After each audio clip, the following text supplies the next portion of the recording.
Kutokana na mwitikio mkubwa, tume ilichukua hatua ya kuongeza mashine za BVR, yani BVR kits, pamoja na watumishi katika maeneo yote yaliyoonekana kuwa na watu wengi, na hatua hii imewezesha zoezi kuendelea kwa utulivu katika maeneo yote.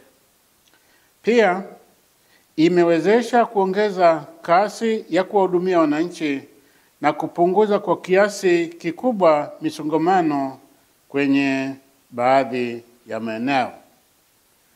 Ndugu wananchi, licha ya hatua zilizochukuliwa na tume, bado katika maeneo kadhaa kuna mwitikio mkubwa wa wananchi. Hivyo basi, napenda kuwatangazia wananchi wote wa mkoa wa Dar es Salaam kuwa tume imeongeza siku 2 za uboreshaji wa daftari kwa tarehe 24 na 25 Machi 2025. Kwa hiyo zoezi hili litakamilika tarehe 25 Machi 2025 saa 12 kamili jioni. Aidha, baada ya siku hizo 2, tume haitaongeza muda zaidi.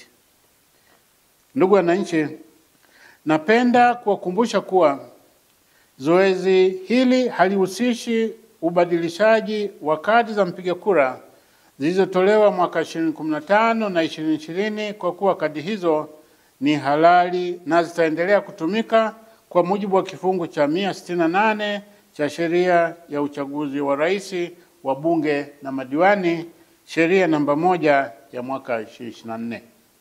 Hivyo, wananchi wote ambao kadi zao hazijaharibika au kupotea, hawajahama kutoka kata au halmashauri nyingine, hawahusiki na zoezi hili. Mwisho, napenda kuwakumbusha tena kwamba kwa mujibu wa masharti ya kifungu cha 114 kidogo cha kwanza cha Sheria ya Uchaguzi wa Rais, wa Bunge na Madiwani, Sheria namba 1 ya mwaka 2024, ni kosa kujiandikisha zaidi ya mara moja.